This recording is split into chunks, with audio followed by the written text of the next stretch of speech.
Bien. Ahora sí, bienvenidos a las 15ª Jornadas Nacionales y 10ª Jornadas Latinoamericanas de Investigación y Crítica Teatral. 100 años del Manifiesto Surrealista de André Breton y el surrealismo teatral en escena, organizadas por AICRIM, Asociación Argentina de Investigación y Crítica Teatral. Las jornadas son libres y gratuitas, así que les invitamos a que nos ayuden con la difusión, compartiendo, suscribiéndose al canal AICRIM.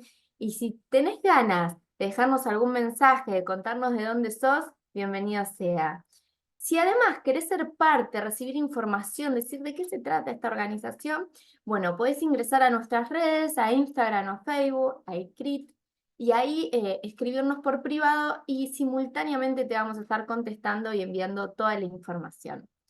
Bueno, hoy tenemos una mesa increíble con unos investigadores de lujo. Aclaramos que cada uno tenemos más o menos 10 minutos, me lo digo también a mí misma porque voy a exponer, ya que después se publica todo el trabajo en las actas.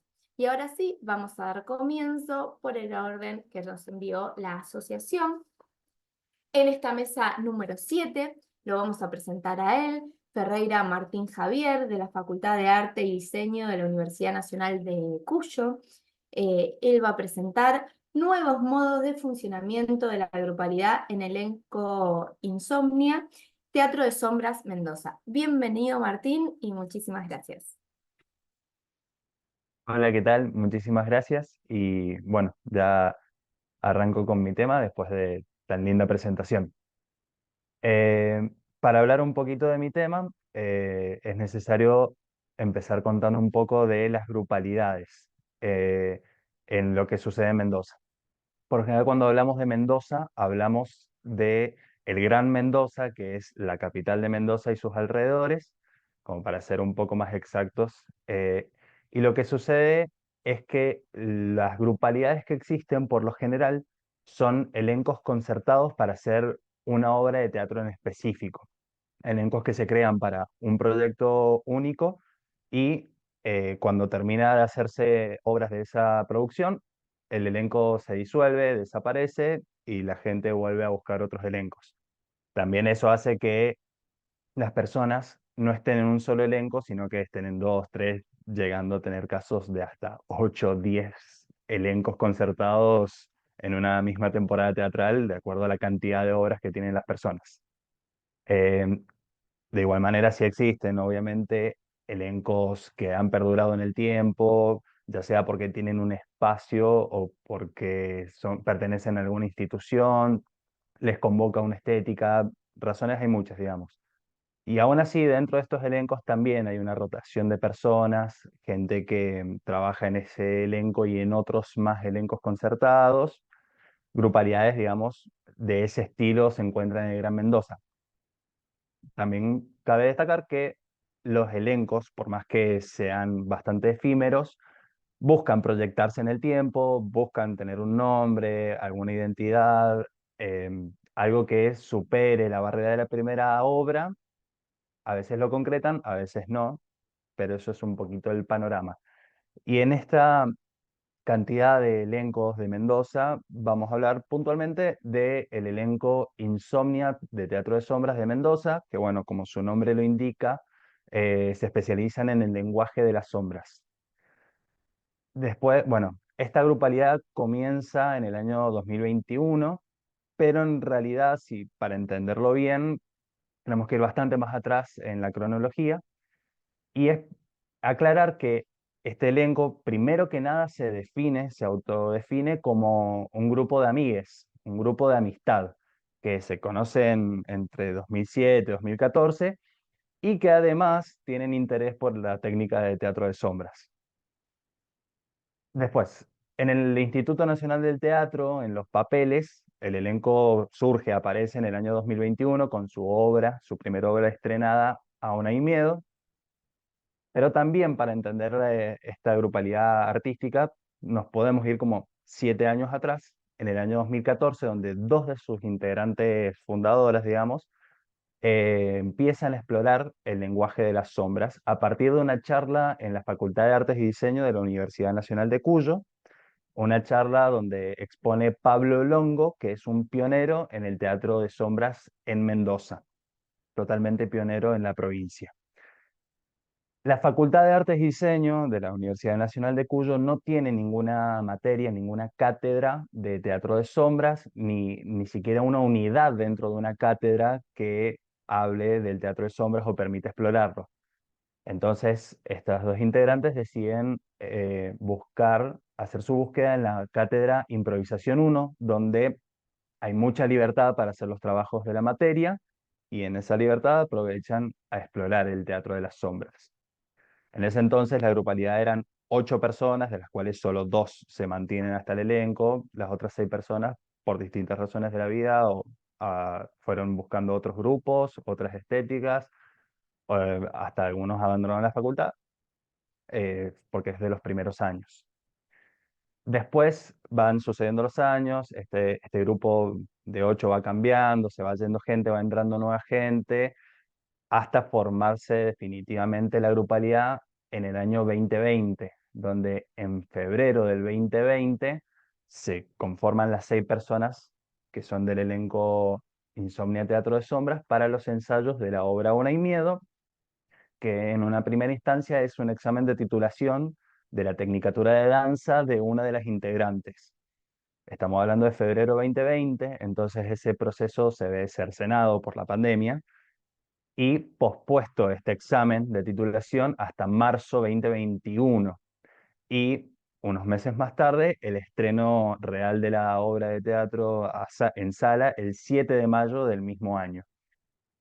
Paralelamente, en todos esos años, ya sea por parte de a 2 personas, de a 3 individualmente o coincidentemente las 6 personas del elenco se fueron encontrando en viendo obras de teatro de sombras, tomando talleres, también de la técnica o a veces de otras técnicas o de otras disciplinas y también compartiendo almuerzos, cenas, cumpleaños.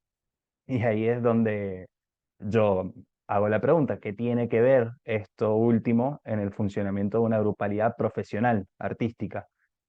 Y para un elenco que ante todo se considera un grupo de amistad, mucho.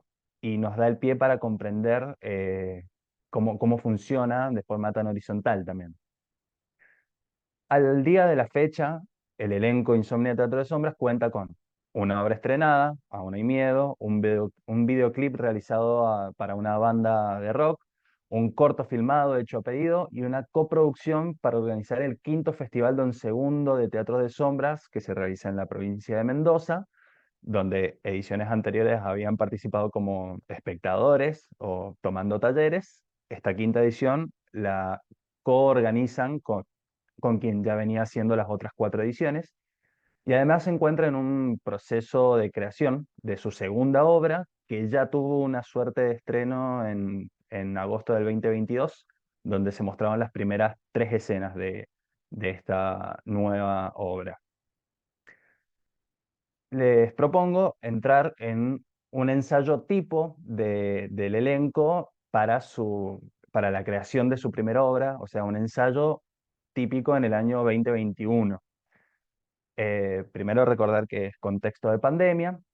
El elenco ensaya en una casa grande que tiene un espacio que es un quincho lleno de mesas y de sillas que corriéndolas a algún costado deja un espacio cómodo para poner la pantalla de proyección para que haya profundidad y poder ensayar ahí. El problema es que ese quincho tiene un gran ventanal, entonces es necesario ensayar de noche. De noche ya no pasan tanto los colectivos por la pandemia, entonces el elenco debe quedarse a dormir, que por suerte como la casa es grande, lo permitía hasta pensando en varios espacios por temas de sanidad. El ensayo arranca a las 22 horas, donde la gente termina de llegar de sus trabajos, de sus quehaceres, de lo que tengan, y comienza la primera parte muy importante a pensar, que es qué se escena. Y este es uno de los indicios que nos muestra también el tipo de elenco teatral y grupo de amistad que es, donde la grupalidad es transversal en todo sentido. Es una grupalidad teatral, profesional, personal y social también. Después de la cena, conversar en la cena, lavar los platos, hacer catarsis, lo que sea necesario, a las 0, a las 12 de la noche o a la 1 de la mañana, a veces comienza la segunda parte del ensayo, que quizás es la parte más artística, llegando a terminar hasta las 3, 4, 5 de la mañana, los días más largos. Y bueno, de ahí viene el nombre Insomnia de Teatro de Sombras, porque cuando había ensayo no se dormía de noche por lo general. Después, comentar un poco qué se hace en cada parte del ensayo. En la primera parte, además de comer, digamos, se empezaba a planificar qué se hacía en la segunda parte o recordar qué se había hecho otras veces. Se aprovechaba para debatir alguna idea, propuesta o recurso que se plantea hacer. Pero a veces simplemente se conversaba, simplemente se usaba ese tiempo, se empleaba, no se desperdiciaba para comentar, conversar cómo estaban las otras personas, cómo estaba su familia, su salud. No nos olvidemos que estamos en el 2021 en un contexto de pandemia.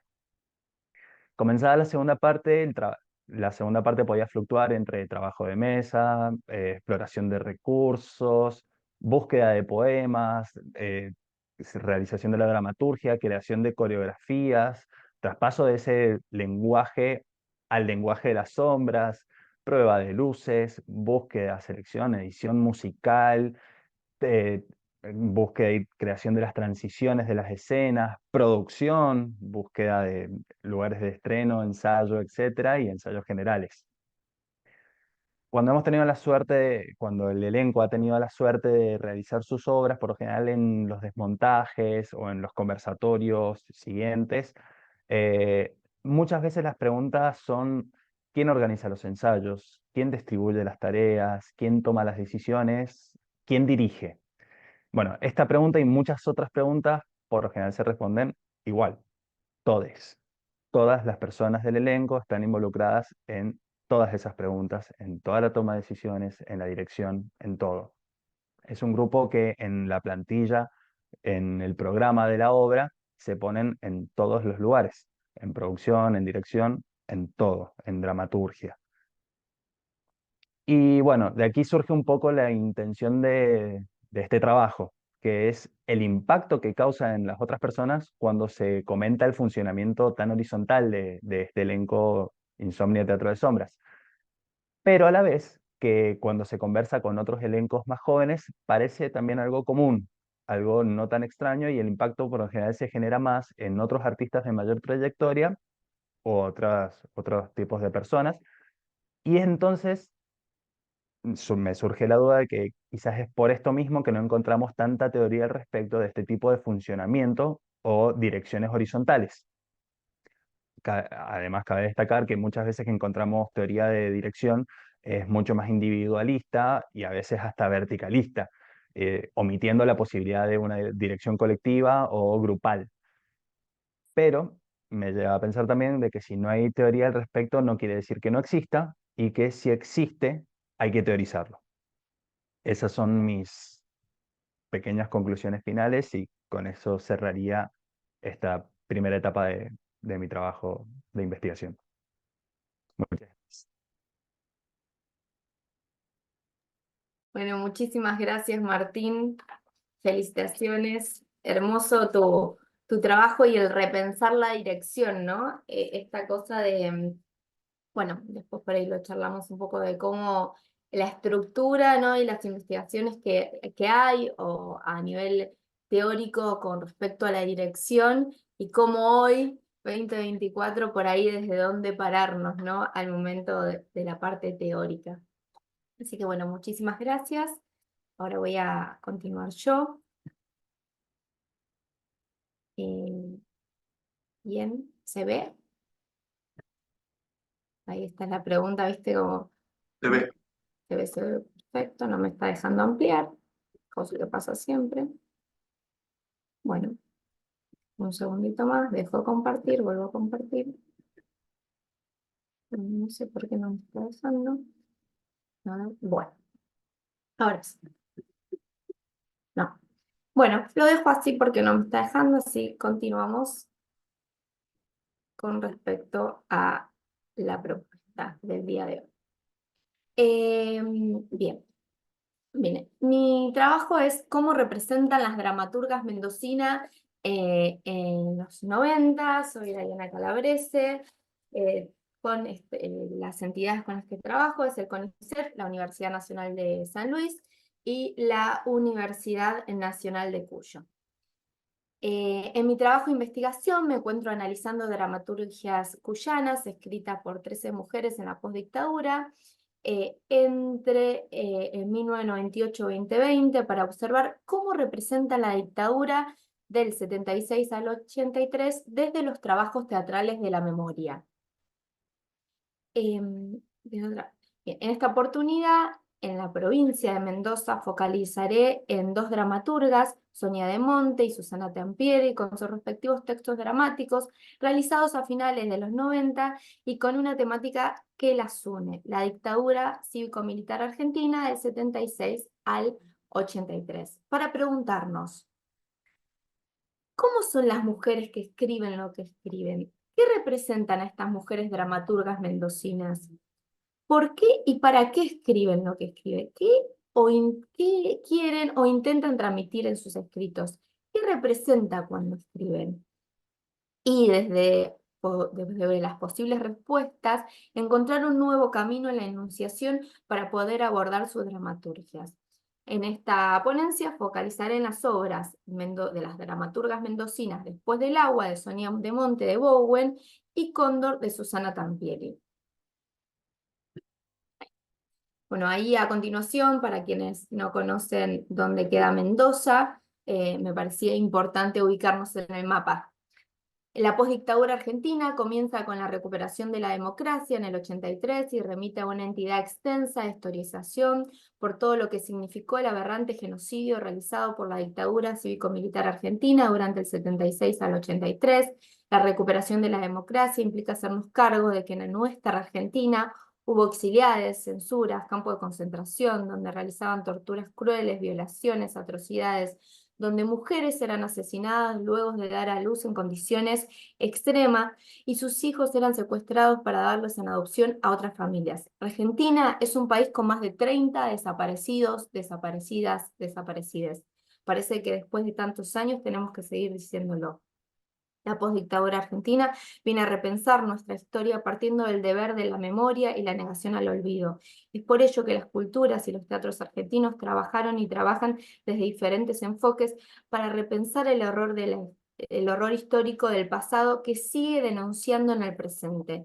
Establecemos ejes históricos y metodológicos vinculados a las relaciones entre la macropolítica y la micropolítica, y al mismo tiempo que una historización en los teatros argentinos con la que dialogan las poéticas. Al colocar las macro y micropolíticas en las particularidades del acontecimiento teatral, podemos observar una porosidad, ya que las micropolíticas teatrales, abro comillas, se definen por adhesión, oposición, alejamiento, ficción, choque con las macropolíticas vigentes. Cierro comillas, Dubati 2016.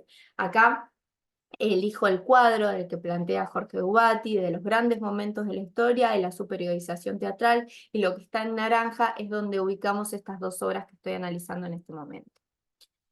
El teatro se vislumbra como productor de sentido en todos y en cada uno de los órdenes de la praxis teatral y sus vínculos sociales, que provocan acontecimientos políticos, como reflexiona nuestro gran dramaturgo argentino Roberto Cosa en su artículo El teatro siempre hace política.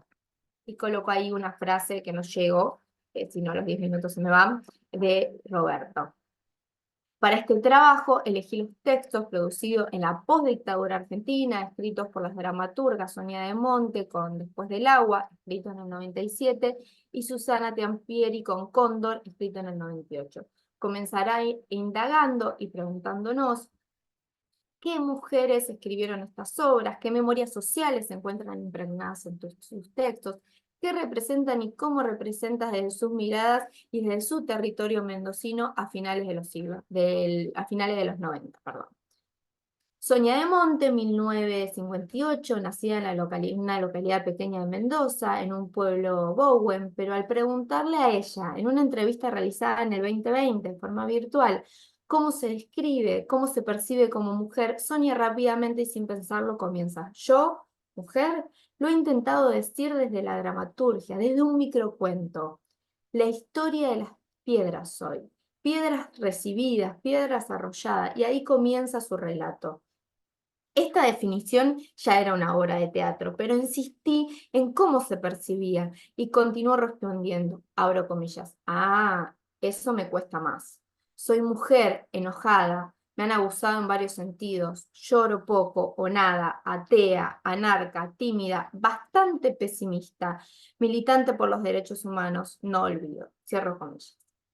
Bueno, continuó con Susana Tampieri, 1934-2020, fue escritora, notaria, abogada, atea, feminista y traductora. Nacida en la ciudad de Vicente López, en Buenos Aires, vivió en Córdoba y se radicó en Mendoza durante los años 1963 cuando contrajo matrimonio.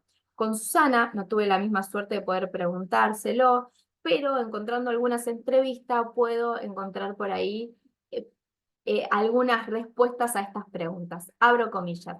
Nunca tuve ningún problema vocacional, siempre supe que quería estudiar. Desde los 9 años, con mi primer cuento en mano, sentí que lo mío era la literatura. Pero mi familia me enseñó que de eso no iba a poder vivir y tenía que estudiar una carrera para mantenerme. Así que estudié abogacía, pero mi militancia política me hizo desistir de ese mundo jurídico. Cierro comillas, per la Sala de Lima, 2006.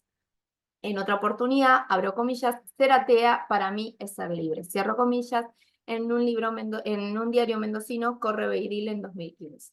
Bueno, iniciando el análisis atenta a las singularidades de ambas dramaturgas y habilitando la lectura tridimensional, podríamos decir que leemos de manera constelar, desde una geografía teatral como nos plantea el doctor Dubati, una disciplina teórica y metodológica para entender el territorio como entidad compleja, según define la geografía humana desde 4 aspectos: material, histórico, cultural y subjetivo. Bueno, a continuación nos focalizaremos en las obras. Después del agua, 1997, se desarrolla en 3 espacios casi paralelos. En el primero se encuentran 4 jóvenes, 3 mujeres y un varón, haciéndose el aguante, para no olvidar de ese lugar donde nacieron, donde crecieron, donde dejaron amores.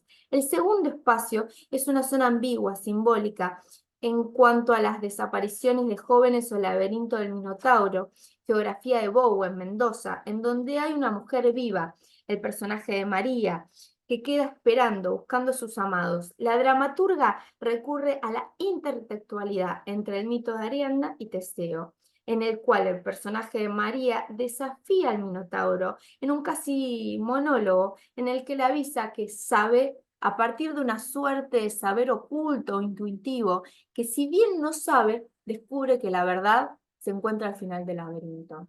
El tercer significante que interviene en la obra es un cuerpa, que cae y se estrella contra el suelo, que queda colgado.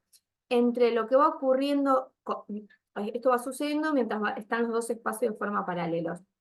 Cada vez que aparece este cuerpa está desnudo, mojado, salpica agua salada, momento en el cual los cuerpos de los públicos, espectadores y de asistentes, acontece, vibra, resuena y se apoderan del discurso, entre comillas, vuelos de la muerte, de una manera vivencial. Acá, como no hago tiempo, lo que hice fue escribir un poco algunos de los diálogos de la obra. La obra Cóndor del 98 podemos dividirla en 3 momentos que podemos resumirla entre los actores, actrices, les personajes y la mirada del público. La obra plantea la historia de los miembros de una familia, mamá, papá, hijo, hija, de clase media acomodada, que se han instalado en un barrio del que desconfía. Temen por su seguridad. A partir de este sentir es que contratan a la agencia de seguridad para que los custodien y los protejan. El empleado designado por dicha agencia, que se hace llamar Cóndor, pasa a dirigir la vida de estas personas coaccionándolo y al mismo tiempo creando por medios propios la situación de inseguridad. Entre el juego del humor y situaciones siniestras, el personaje Cóndor comienza siendo respetuoso, obsesivo con la seguridad de la familia, utilizando métodos extremos, y a medida que pasan los días, el personaje va teniendo más poder en la casa y su vínculo con la familia es violento, agresivo y controlador en cada movimiento de la misma. Las dos obras revelan momentos donde se hace hincapié cómo los discursos políticos de la dictadura cívico-militar argentina y los discursos patriarcales operan a través del dispositivo de los cuerpos hablantes. Se desarrollan en tanto van empleando la liminalidad como, abro comillas, extrañamiento del estado habitual de la teatralidad tradicional y como acercamiento a la esfera cotidiana. Cierro comillas, Diegues, 2014. Estos momentos liminales podemos encontrarlo entre los discursos planteados en el patriarcado, entre lo que se espera de una mujer joven y una mujer adolescente, el arte y en lo social, una liminalidad entre los actores, actrices y les expectantes, una liminalidad entre los actores dispositivos y una liminalidad entre la historia pasada y presente, bueno, entre otros, y podría seguir todo el día. No llego con los ejemplos de los personajes femeninos y masculinos, ya que se va a encontrar en las actas, pero quería focalizar. De Monte y Tampieri pretenden activar un cambio de perspectiva, en tanto la mujer cuestiona roles históricamente arraigados y se convierte en el sujeto de búsqueda de conocimiento propio de autodeterminación. Fisher, 2001. A modo de conclusión, ambas obras plantean una micropoética indexada a una micropolítica planteadas en la postdictadura con temáticas de género. Dos mujeres dramaturgas, ateas, militantes, políticas, independientes, empoderadas y con muchas ganas de mantener presente la memoria social e histórica de la Argentina, de acercar propuestas teatrales donde los y las artistas son mediadoras de voz, son mediadores y voz de aquellos a quienes fue negado el derecho a contar, visibilizando y rescatando la memoria a las mujeres como un trabajo que se volverá imprescindible, no solo como un modo de reafirmar el nunca más, sino como homenaje y memoria a los que fueron privados y privadas de voz. Muchísimas gracias. Bueno, muchas gracias. Espero haber cumplido con el tiempo. Y bueno, y ahora sí, le vamos a dar la palabra a Leandro, Arce de Piero Mario Leandro, que está en ICSOH, CONICET, UNAS, y su trabajo es Agencia Femenina ante un trabajo macho, reescrituras escénicas. Muchísimas gracias, Leandro, por estar aquí y te damos la palabra. Muchas gracias. Bueno, yo soy becario doctoral del Instituto de Investigaciones en Ciencias Sociales, de dependencia, doble dependencia, UNSA y CONICET. Eh, voy a, acá les comparto el título de mi trabajo y dos epígrafes que seleccioné. Voy a hablar sobre dos puestas en escena. Quiero comentarles que en el momento que estaba redactando este trabajo me había propuesto solo ver obras producidas por mujeres. Así que bueno, dediqué unos 2, 3 años a ver obras de mujeres y me di cuenta que bueno, había una serie de reposiciones también que volví a ver y ese como fue un marco metodológico que afectó este trabajo. Y el objetivo tenía justamente pensar y qué les importa del teatro a las mujeres y qué pasa, ¿no? Con ese teatro que hacen las mujeres. El primer epígrafe está tomado de la obra de George Büchner. Goisek, que es uno de los personajes, dice: qué claridad, un fuego recorre el cielo y se oye un estruendo como de trombones. Se nos echa encima. Vamos, no mires atrás. Y el siguiente epígrafe es de Griselda Gambar, un ensayo. En ningún lado está escrito cómo deben escribir teatro las mujeres. Que no nos confunde el epígrafe que cita a Gambaro, dejando de lado los problemas que supone inscribir a una persona en un género, como vemos en uno de los casos que examinamos más adelante. Bajo ninguna circunstancia este trabajo tiene la intención de definir cómo las mujeres deberían escribir, ni siquiera de definir taxativamente el teatro que realizan. Más bien, nos interesa revisar el agenciamiento de un procedimiento sumamente difundido como es el de la reescritura, con el objetivo de delinear una política de diferenciación específica en la que se intersecta la producción teatral con la inscripción de las teatristas en el sistema de los géneros, lo cual supone una problemática que excede el campo teatral, pero que incide en el funcionamiento de la teatrófera. Teatrófera es un concepto que venimos desarrollando y que a partir del cual elaboro mi tesis doctoral. No voy a profundizar ahora en la especificidad de la noción. Para realizar este análisis, tomamos como casos el Jardín Dormido, con dramaturgia de Marité Cervero y Roxana Lugones, que es del 2013, con reposición en los últimos años, y Wojciech, acerca del femicidio del deseo, del grupo Malacate, que es del 22. Estas obras recurren a la reescritura en diferentes dimensiones y aspectos de la praxis como instrumento de diferenciación y desidentificación, primero de la tradición teatral y luego de las políticas de género dominantes en la provincia de Salta en el siglo XXI. En conjunto nos permiten delimitar tanto un espacio de resistencia al patriarcado como un repertorio de agenciamientos creativos que, si bien no son privativos de las mujeres, son apropiados y desarrollados por ellas en el marco de una concepción de teatro capaz de producir comunidades de sostén y transformación colectiva. Vamos a ver si podemos pasar al siguiente diapositiva. Voy a hacer algunas observaciones teóricas. Griselda Gamba, titulado Hablar un texto propio, el problema de la mujer en el teatro, ubicándolo en el centro de sus preocupaciones como dramaturga y señalando, fíjense, en 1988, la necesidad de que las mujeres tomen la palabra, que en el teatro ha sido una prerrogativa masculina. Ahí después pueden ir leyendo la cita mientras yo voy leyendo el trabajo. El mandato de no mirar atrás, por otro lado, como lo recuperábamos del texto de Büchner, es una constante que se impone sobre el cuerpo femenino. Podríamos recuperar la tradición greco-latina con la figura de Eurídice o la local con el mito de la mujer de piedra. Sin embargo, todos los casos que examinamos a continuación transgreden esta directiva. La revisión teórica sobre la reescritura como procedimiento dramático ha sido encarado por innumerables autores, y nuestro interés más bien es enfocarnos en la dimensión política de este procedimiento estético y sus implicancias en el orden de género. Se podría argumentar que el cuestionamiento femenino de la opresión masculina resulta trasnochado considerando que en la Argentina el debate público ya ha resultado en una serie de leyes que reivindican, defienden y denuncian la posición subyugada y la violencia sobre ellas.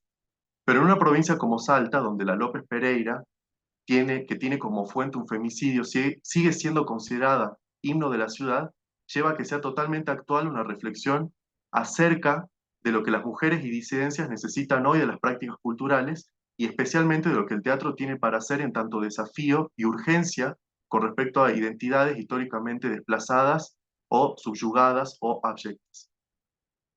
No siempre nos preguntamos sobre a qué tiene que servir el teatro cuando estamos ante dramaturgias como la de Shakespeare o Euclides, que ya habrían probado su universalidad, entre comillas, aquello a lo que aspiraría toda forma de arte. Y podría omitirse si nos limitáramos a considerar que Büchner, por ejemplo, fue un pionero del expresionismo y el responsable de introducir en el teatro alemán a los desclasados. O en el caso de Sófocles, que es el texto base al que remite El Jardín Dormido, la presencia de mujeres y su centralidad ya evidencian los títulos de tragedias como Las Traquinias, Antígona, Electra.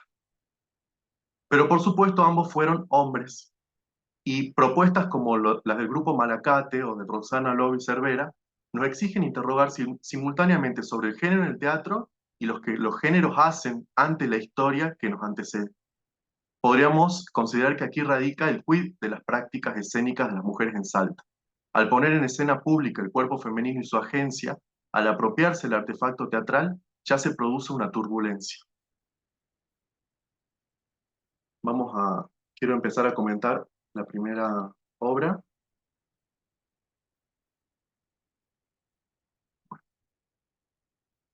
Rebeldes e insurrectas. Tres cuerpos se exploran, se alumbran, se palpan bajo la protección de las sábanas. Gimen, cantan, murmuran, respiran. ¿Acaso se masturban? Allí se debaten, se nacen, se interrogan, se contorsionan, se extrañan de sí. Estos cuerpos que se mantienen ocultos de los espectadores por las sábanas y apenas iluminados por una linterna interior se descubren. La luz parece provenir de los celulares que nos abren al mundo en las noches de insomnio. Las actrices aparecen sobre el escenario ataviadas con los trajes del capitán, del doctor y del soldado Wojciech, personajes de la obra que sirven como disparador de esta apuesta. Ellas no disimulan su voz afeminada, ni sus cabellos largos, ni sus pechos. No hay esfuerzo porque el travestismo sea engañoso, ni acaso de quien especta quede fascinado con la performance de quien habiendo sido inscripta en un género por una casual genitalidad, logra disimular lo que no es al punto de que la ilusión tome lo real. Aquí no hay intento de seducir con una farsa capaz de ocultar sus hilvanes. Hay una voluntad de otro tipo. Estas son algunas de las imágenes que resuenan luego de asistir a la propuesta del grupo, que integrado por Marianela Torino, Belén Sigalski, Mariana Ulibarri en la actuación, bajo la dirección de Andrea García y con la técnica de Carmen María Ruiz de los Llanos, vuelve sobre Wojciech, una obra inconclusa del dramaturgo alemán. No hay registro en Salta de que se haya representado alguna vez ni esta obra ni este dramaturgo. Eh, Voy a recuperar un poquito de la trama. Buchner, hijo de un médico forense y una dama de la alta burocracia, había tomado como punto de partida para su escritura un crimen cometido en 1921. Wojciech había asesinado a su esposa a puñaladas. La defensa había aducido inestabilidad mental provocada por celos. Sin embargo, tras varios años de idas y vueltas judiciales, fue decapitado. Andrea García nos comentó que luego de la lectura de Wojciech había observado que el énfasis en el accionar del soldado se perdía el hecho atroz de la muerte del amante, y con la reescritura se pretendía revisar esta situación y pensar particularmente el femicidio. Aquí se encuentra presente el nudo germinal que justifica ética y explica estéticamente el principio constructivo puesto en juego en la propuesta escénica de esta creación, que además es una creación colectiva.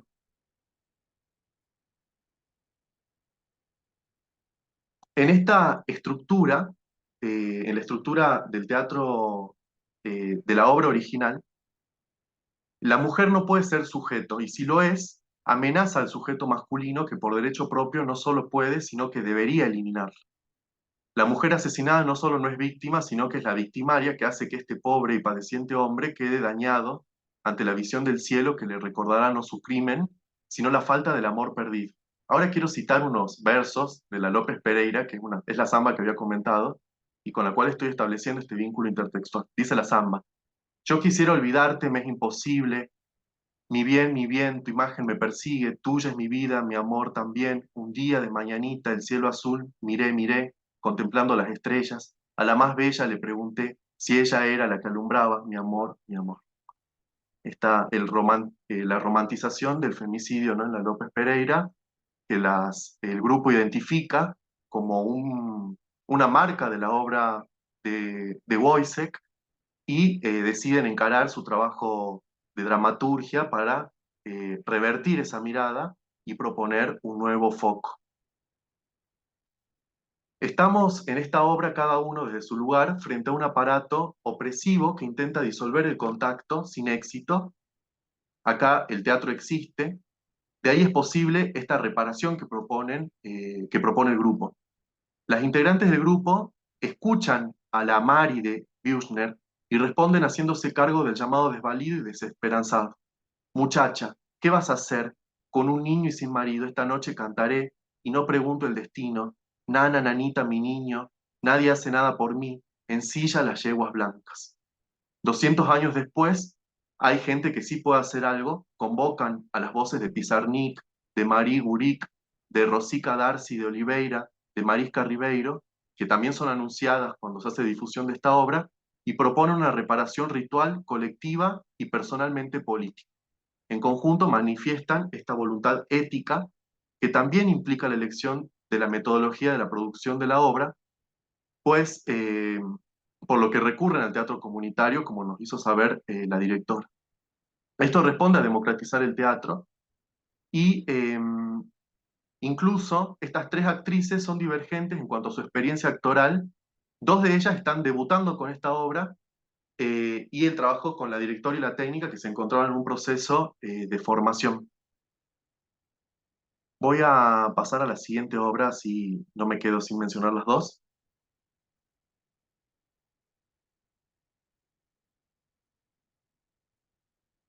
El jardín dormido, reescribir el deseo. El silenciamiento de la agencia femenina manifiesta en la pretensión de anular como sujeto deseante, no es exclusiva de Büchner, que se centra en el soldado y no en su esposa asesinada, ni tampoco en la López Pereira, que romantiza el femicidio. En la historia de la literatura occidental, la representación de la mujer ha pivotado entre la madre y la prostituta. la una carente de deseo, el cual ha sido sustituido por la abnegación materna amenazada por el complejo de Edipo, ve su sexualidad alienada ante el mandato reproductivo. La otra, la prostituta, cuyo sexo se encuentra liberado, queda sometida sin embargo al macho, cuya agencia la subsume al objeto de un deseo que no le es propio. Frente a estos dos estereotipos, el teatro ofrece un repertorio de mujeres que se escapan de las normas y los mandatos sin perderse. Tal es el caso de Antígona. El mito de la hija de Edipo ha trascendido la Grecia clásica. El Jardín Dormido es una producción local realizada por Marité Cervera y Roxana Lugones, estrenada en 2013 y con reposiciones hasta la fecha, la última en 2023. Las reescrituras de las tragedias han sido un factor de enorme productividad, particularmente en Salta, fue factor de renovación de la teatrosfera, particularmente en el cambio de siglo. Como la obra anterior, que fue resultado de un taller de dirección, El Jardín Dormido, surgió como parte del proceso de formación de Alvarado en la carrera de actriz en la Escuela de Arte Dramático Salta, dirigida por Natalia París y Roxana Lugones. La referencia a la obra de Anuil es explícita en el título. De ahí que podemos inferir, además del emprendedurismo, otras dos respuestas a la condición de mujer de provincia. Primero, el goce de reencauzamiento de la tradición teatral local universal y segundo, la voluntad de derrocamiento del autoritarismo de la ley. La puesta en escena inicia en la oscuridad, allí se escucha un llamado de Antígona, un llamado a Antígona que cuenta proviene de su hermana Ismene. Razón, Antígona, le dice. Antígona es un personaje que se ubica al borde, y ya desde el punto inicial de la dramaturgia la anticipación ocupa un lugar primordial, porque todo transcurre como una especie de bucle que detiene la acción en la puerta de la cueva donde Antígona encuentra su destino humano para ingresar al panteón de las heroínas. Como si estuviéramos ya en el túnel que conecta el mundo de los vivos con el de los muertos, los espectadores asistimos desde el umbral, en penumbras. Nunca salimos de allí. Frente a la falta y orden, razona el exceso, la acción. Contra la ley, Antígona actúa. Y la actuación de Antígona está irremediablemente marcada por los límites de su circunstancia. De ahí que es circular, reiterativa. A pesar de la condición provinciana, el exceso de una acción artística que pone en escena ante la mirada una mujer que elige actuar, ella sola en la escena pública. Ante el abismo, Antígona hace exactamente lo contrario de lo normal. No bordea el acantilado, se lanza irremediablemente allí, pese a que su hermana le señala con precisión un límite que debería ser infranqueable. Somos dos mujeres, dice Ismene, incapaces de luchar contra un hombre que tiene el poder, que da órdenes y que hay que obedecerlas. Obro forzada, sí, pero no obrar como todos carece de sentido. Todos igual ley del hombre, hombre igual autoridad. Antígona se sustrae de esta ecuación. La Antígona de Sófocles nos presentaba un problema político. En la versión de Anuil se nos presenta un Creonte burocratizado y absurdo. El Jardín Dormido enfatiza en cambio en una Antígona que no encaja.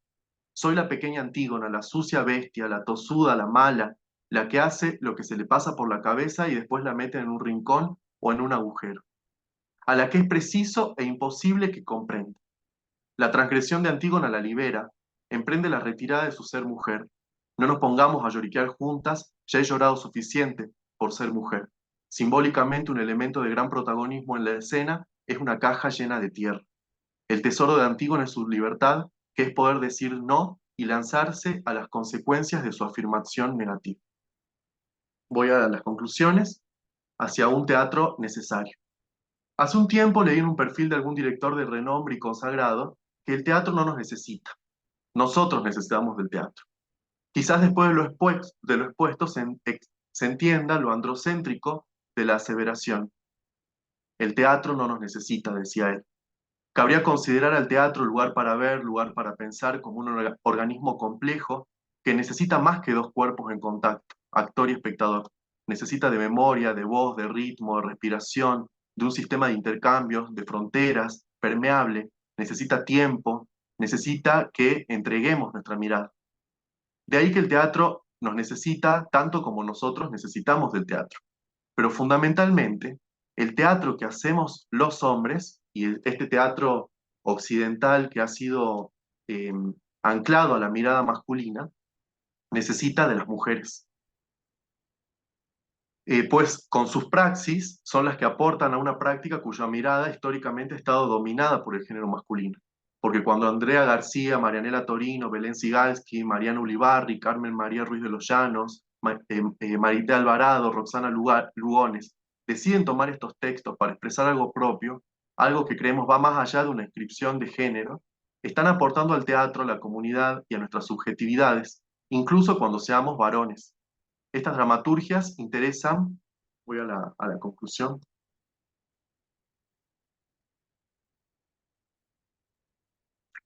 Estas dramaturgias interesan por su capacidad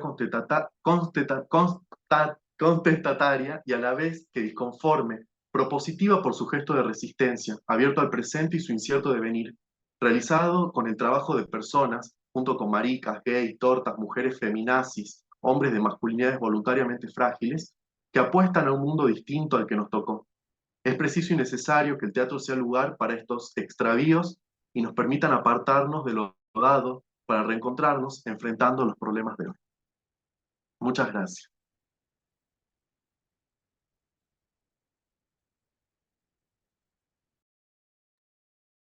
Hermoso trabajo, Leandro. Muchísimas gracias Tuve que resumir muchísimo, así que después no. viste que llega, es esto también lo hablábamos con Martín, esta cosa de recortar, decir, ay, 10 minutos y uno no llega, ¿viste? Pero Tuve que bueno, recortar bastante del análisis, pero bueno, espero que haya quedado como por lo menos el esqueleto de la propuesta y de la lectura, ¿no? De estas dramaturgias. sí, quedó y obviamente quedan un montón de preguntas y creo que también después en el acta muchos que estén ahí escuchando pueden encontrar las actas o también preguntar en el chat y después nos comunicamos. Siempre está bueno estar en contacto. Em, a mí me resuena como esto de las mujeres, ¿no? Es lo mismo que a mí, o sea, veo como un paralelismo muy fuerte cuando decido realizar una cartografía de dramaturgas mujeres en Cuyo, fue muy fuerte el trabajo que me costó realizar para poder encontrar, ¿no? En las 4 provincias de Nuevo Cuyo, mujeres que escriben sobre esta temática, ¿no? Porque por ahí lo que sucede en muchas provincias, y también teniendo en cuenta, conectándolo un poco con lo que comentaba Martín, es que escriben por ahí de forma grupal, ¿no? Por ahí es la mujer, la dramaturga, más allá que después actúe también, pero queda en el grupo, ¿no? Y lo que sucedía por ahí con algunas grupalidades es que si era el varón, sí se registraba la obra, pero si era como muy, muy fuerte esto también lo que sucedía o sucede en algunos casos en algunas provincias, así que súper interesante. Sí me queda que si se puede, muy pequeño, cortito, Leandro, preguntarte esto de los trastóferas, ¿a qué te referís, no? Si se puede definir o nos mandás Sí, al acta. los mando a la tesis, que espero que pronto la pueda presentar, pero teatrófera es un concepto que lo creamos dentro del grupo Claudia Bonini, que es un grupo de trabajo que funciona en el Instituto de Investigaciones en Ciencias Sociales. Lo integramos investigadores de distintas disciplinas y también investigadores artistas. eh, y nosotros diseñamos ese concepto pensando en parte en Lotman, ¿no? Que es uno de los intertextos, el concepto de semiósfera de Lotman, y lo elaboramos específicamente para considerar el, el teatrar en la provincia y el teatrar en estos espacios en donde para poder realizar cartografías necesitamos considerar una diversidad de estratos, ¿no?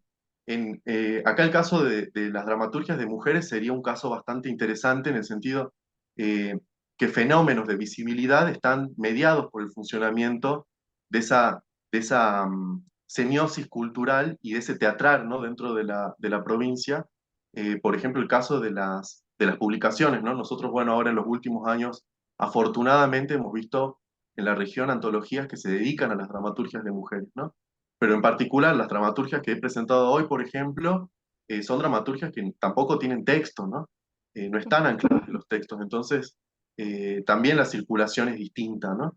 Esto que señalaba Martín con respecto, bueno, a los jóvenes no les sorprende, ¿no? Bueno, capaz que igual nosotros, yo vengo del área de las letras y muchas veces ese trabajo va al texto y al texto publicado, ¿no?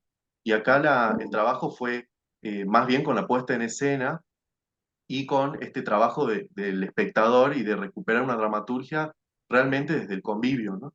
Que es un desafío que plantean estos grupos y estas formas de trabajo, que ahí me parece que está el otro punto de la cuestión y para pensar la teatrósfera, ¿no?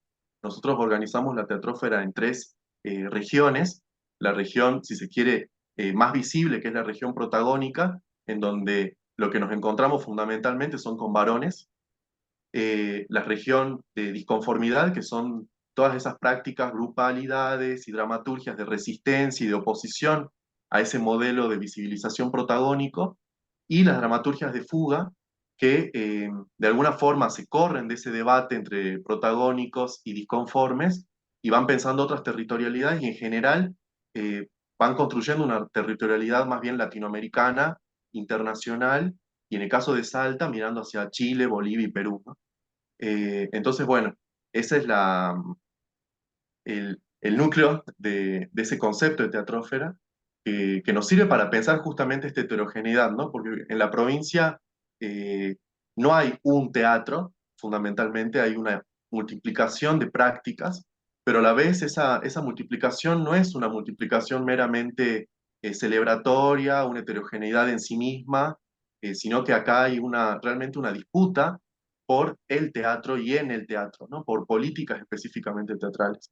En el caso de estas dramaturgas y estas artistas y estas actrices, estas teatristas, ¿no? Lo interesante es ver cómo se apropian del dispositivo de la reescritura, que es una metodología, una técnica que la verdad que es totalmente, está generalizada, ¿no? Pero acá lo que quise mostrar es cómo funciona la reescritura como una estrategia y una táctica de resistencia, no solo en el teatro local, sino en relación con el teatro occidental o el teatro universal, ¿no? El teatro ese mediado por la mirada masculina. Lo conectaba también que el año pasado compartí mesa con, ya te voy a buscar el apellido, María Carolina, que es peruana. Ella trabaja sobre Antígona de Watanabe, pero su trabajo es sobre Ismene y una mirada totalmente diferente y me pareció, o sea, te escuchaba y también me resonaba un poco el trabajo de ella. Súper interesante también por ahí para conectarlos, ¿no? Y para tener también material. Ella es de Perú específicamente. Ujú. Diana, yo te quería preguntar Sí. sobre las dramaturgias que vos trabajás después del Agua y Cóndor. ¿Están publicadas? Sí, estas dos particularmente están publicadas porque en Mendoza hay un ciclo, había, mejor dicho, un ciclo de ediciones Mendoza que lo que hacían era súper interesante.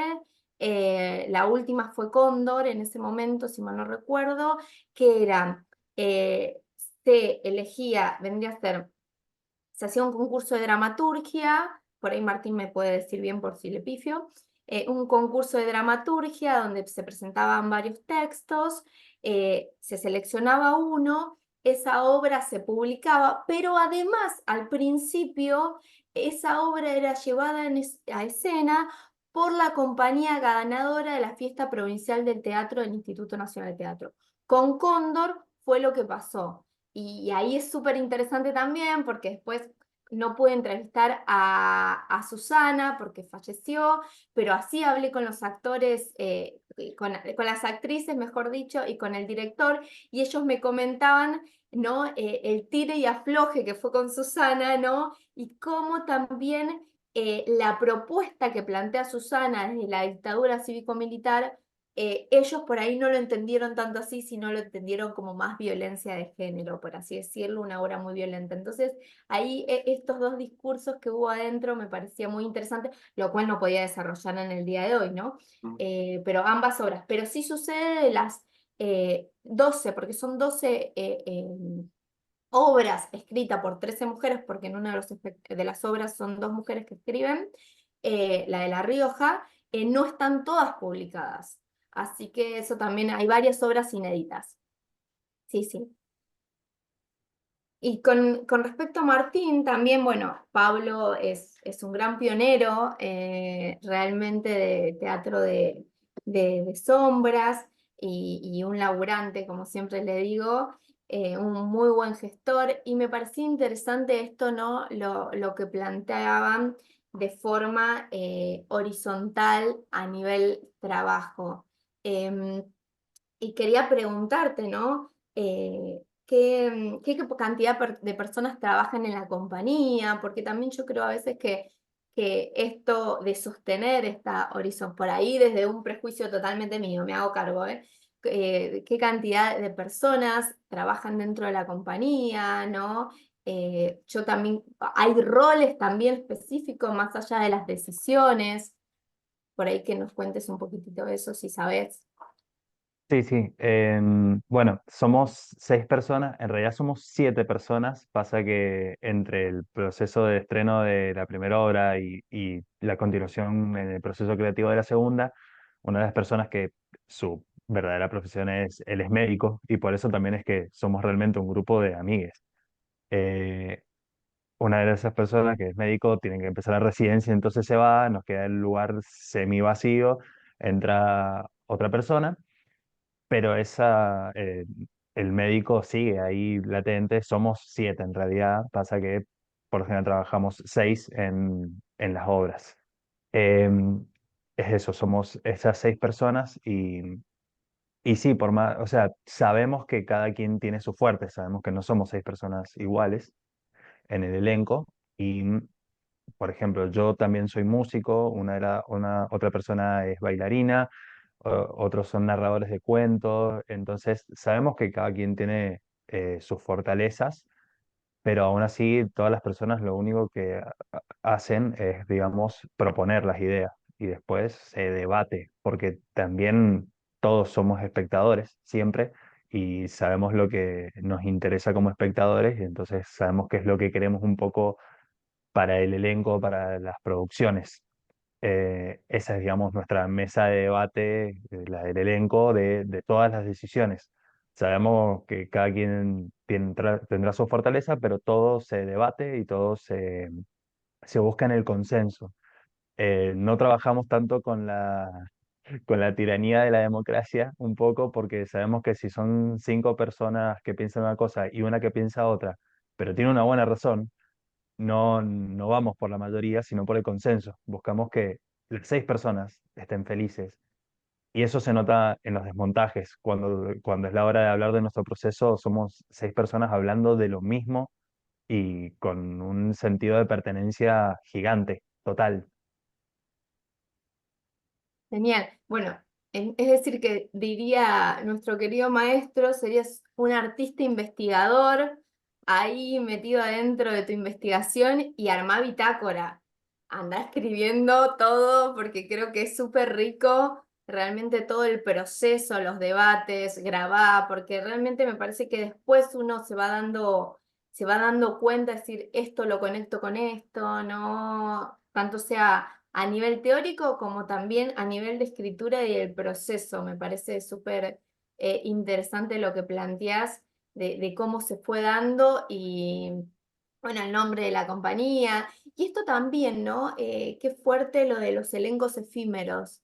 Que sucede en Mendoza y a mí yo me acuerdo cuando fui a estudiar allá que me llamaba la atención también, ¿no? De que algunas actrices, actores, directores estaban en un montón de espectáculos que uno dice, el tiempo, el día tiene 24 horas, pero parecían de 40 para ellos, porque realmente estaban metidos en muchos, produciendo un montón, ¿no? Cosa que por ahí, desde mi territorio, desde San Luis, no sucede, o no sucede tan así, o no sucedía, mejor dicho. Entonces me parecía como interesante esto que rescatabas y el repensar esto, decir, bueno, estos elencos efímeros, más allá que obviamente están los de siempre, como decimos, ¿no? Pero también esto de repensar y preguntarte, Leandro, a vos, ¿cómo es en tu territorio? ¿También sucede esto como elenco efímero o duran más en el tiempo? Y hay una diversidad también, ¿no? Y también eso me gusta pensarlo en términos de estos estratos en los que funciona el teatro de provincia, ¿no? Porque eh, ahí es donde uno va viendo puede hacer una serie de correlaciones, ¿no? Y cuando cuando lo escuchaba a Martín pensaba, ¿no? En esto de que eh, producir durante la noche, después de las 12 de la noche, después de las 10 de la noche, a contracorriente del trabajo, ¿no? Eso que uno por ahí capaz desde el cotidiano lo ve como, bueno, una solución, realmente es una práctica de resistencia a los modelos productivos a los que nos somete el capitalismo actual, ¿no? Y eso es algo que las artes están dando respuestas desde la praxis, ¿no? Y ahí hay teoría también. Hay una teoría desde la praxis eh, que está disputando los espacios, ¿no? Está disputando los modos de producción de comunidad, porque acá, por lo que yo escucho que comenta Martín, no es que están pensando específicamente en lucrar con la puesta en escena, ¿no? Y eso también genera eh, como una diferencia, ¿no? Como frente a, por ejemplo, los grupos estables, ¿no? Eh, que tienen, bueno, otras dinámicas, porque también están funcionando con otras lógicas, desde otras teorías de la praxis, y por lo tanto también produciendo otro tipo de puestas, ¿no? Quería compartirte particularmente, ¿no? El caso de un grupo en Salta que hizo teatro de sombras en los 80, empezó a fines de los 70 y produjo hasta aproximadamente el 2004. Se llamaba El Pequeño Teatro Negro y ellos, bueno, hicieron un trabajo muy interesante, trabajaron en el Teatro San Martín, participaron de varias fiestas provinciales, hicieron giras internacionales. El director de ese grupo se llamaba Coco Barraza.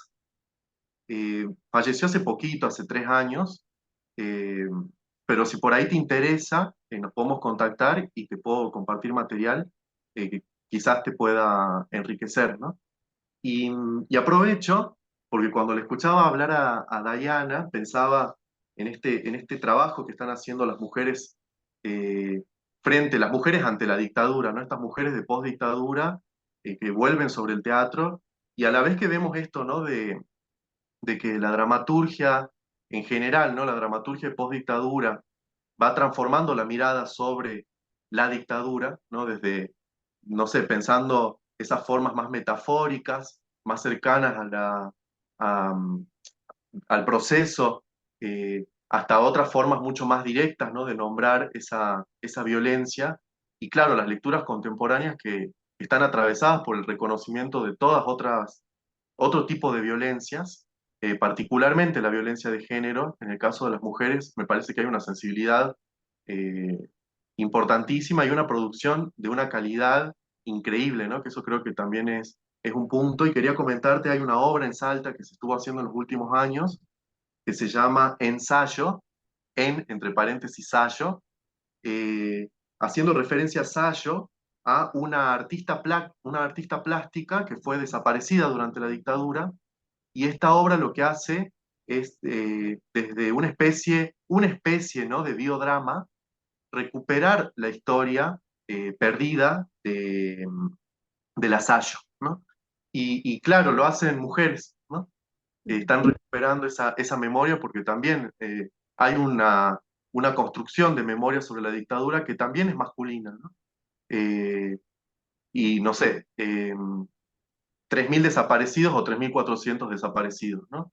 La dictadura, ¿qué pasó con los géneros ahí, ¿no? Y el caso de las mujeres, bueno, Sayo, tenemos una desaparecida, una artista desaparecida, y que recién en los últimos años se recupera su figura y lo hace el teatro, ¿no? Y eso, bueno, a mí eso me da siempre como mucha impresión, ¿no? Me eriza la piel pensar que en el teatro puede ocurrir estos espacios en donde hay encuentro, sostén y a la vez resistencia y respuesta, ¿no? Ante las violencias históricas. Así que bueno, les comparto esos dos sujetos, a esos dos casos del teatro en Salta, que me parece que dialoga con sus propuestas.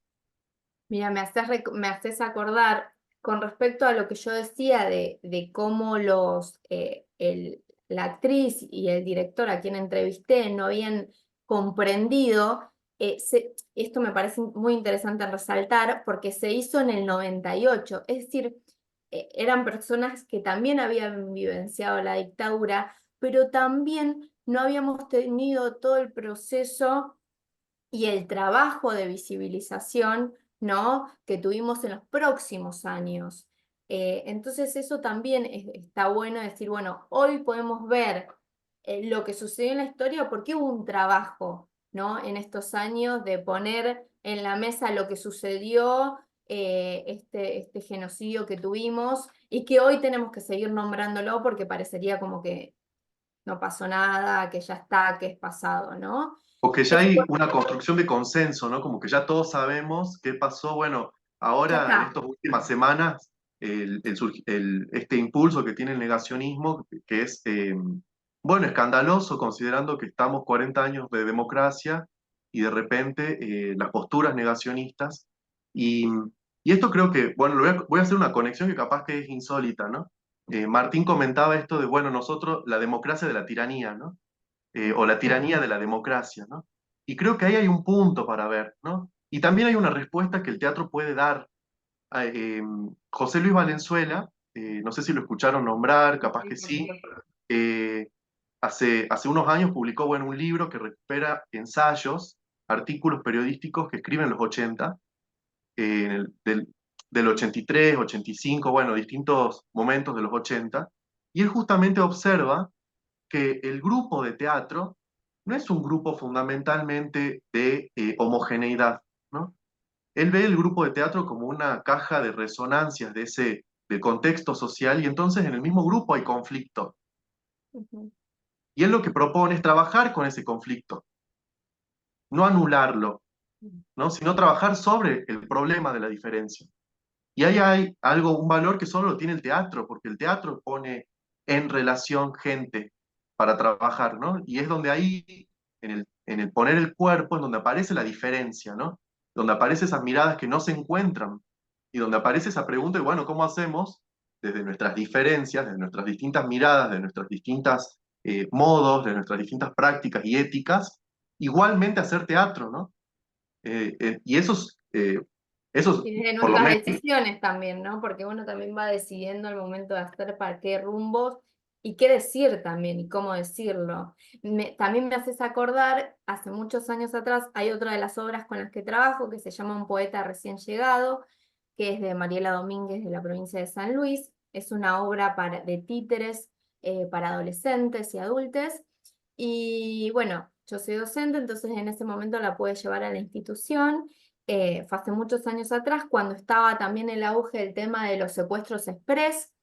Entonces, en un momento lo que sucede, cuento muy brevemente la obra, llega un moreno, un negro, le dicen los mismos, al pueblo, se enamora de Margarita, que es una colorada, entonces están las vecinas chusmas comentando esto, y de golpe el poeta desaparece. Entonces Margarita lo empieza a buscar, va a la policía, va, no, no hables, no, bueno. Entonces termina la obra proyectando diferentes nombres a los y las titiriteras, quienes manipulan los diferentes nombres de los y las desaparecidas.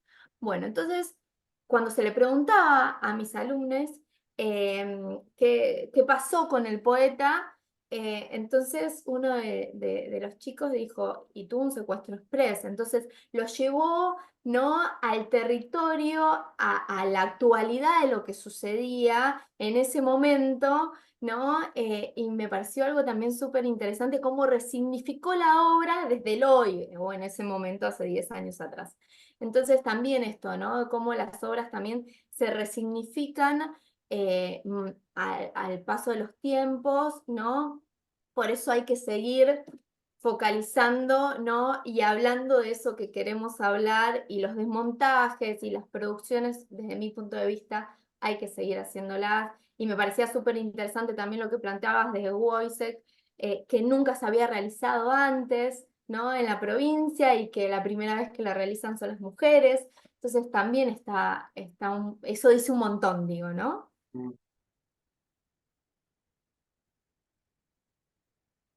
Martín, ¿tenés ganas de comentar algo más? Te veía Sí, ahí.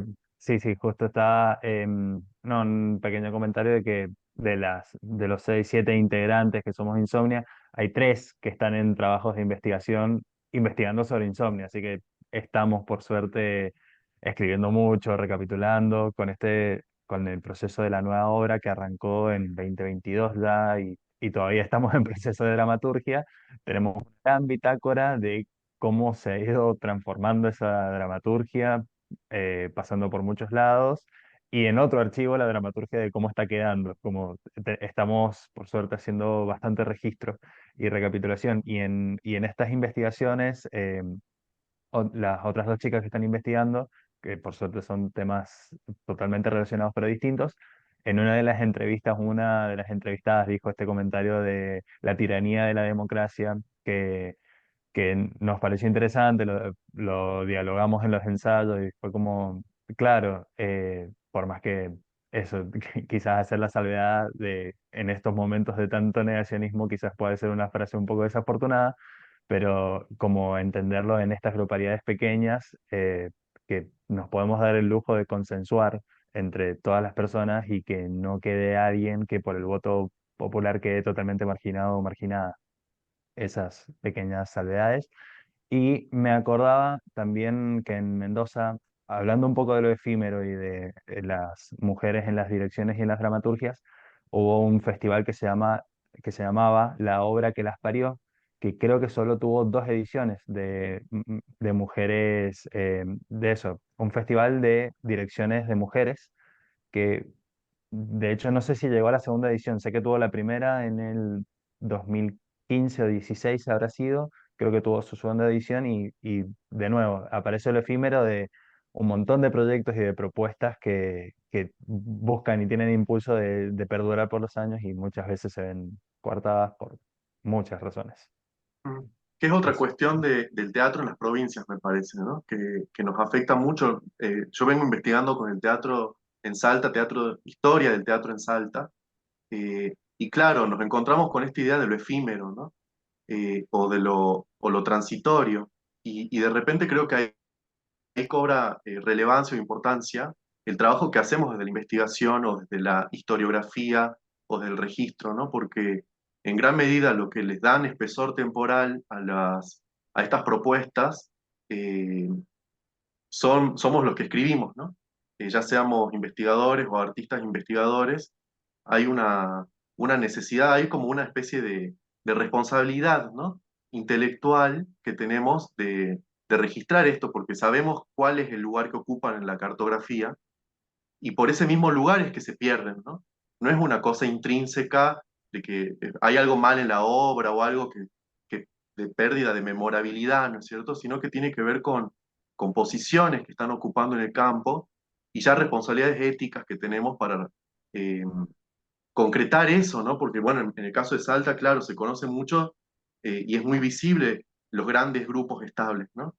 Y de repente las experiencias más, entre comillas, efímeras son desconocidas, pero eso no tiene que ver por la experiencia en sí, ¿no? Sino tiene que ver con un modo de pensar el teatro y de pensar cuál es el teatro que hay que recuperar y registrar y sostener. Bueno, afortunadamente estamos en otras épocas, ¿no?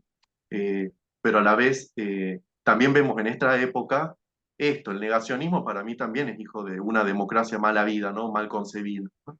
eh, que de repente se pueda decir en la escena pública ciertas cosas eh, y se pueda anular el discurso de la disidencia, de vuelta, volviendo a esa idea, ¿no? Bueno, sos comunista, ¿no? Ya, particularmente yo ya no uso rojo por las dudas, ¿no? Porque cualquier De no acto poder hablar inclusivo, ¿no? Que no poder hablar de usás, la X. claro, entonces eso forma parte, ¿no? De lo que estamos, lo que también son herencias de la dictadura, ¿no? Eh, y bueno, a mí siempre me sorprende que acá en el teatro se ve, ¿no? Es algo que decía Dayana, está sobre la mesa, yo digo, está ante la vista, ¿no? Acá lo estás viendo y es algo, bueno, muy rico esta práctica que nos toca a nosotros compartir. Así es. Bueno, y cerrando me quedo también con esta idea de la responsabilidad que tenemos, ¿no? En los territorios de escribir, de dejar, de investigarnos, de lo importante que hacemos cada uno desde su territorio y agradezco nuevamente a ICRIT por esta posibilidad. Estuvo hermosa la mesa, gracias. Muchísimas gracias. Y hablábamos, no, que estuvo hermosa. Muchas gracias a Leandro, a Martín. Allá atrás está Norita, Nora Lía, así que ahí también tirando una mano y ahí asesorando, van bien, van. Así que bueno, muchísimas gracias porque somos un grupo gigante el que hacemos en CRIT, que organizamos estas jornadas a pulmón, así que como decimos, sumate al canal, sumate a las redes y estemos en contacto, ¿no? Porque realmente el objetivo es ser una gran red de investigación y crítica teatral. Así que muchísimas gracias, las jornadas continúan, hay un montón de actividades que se van a ir subiendo al canal. Muchas gracias y nos vemos prontito.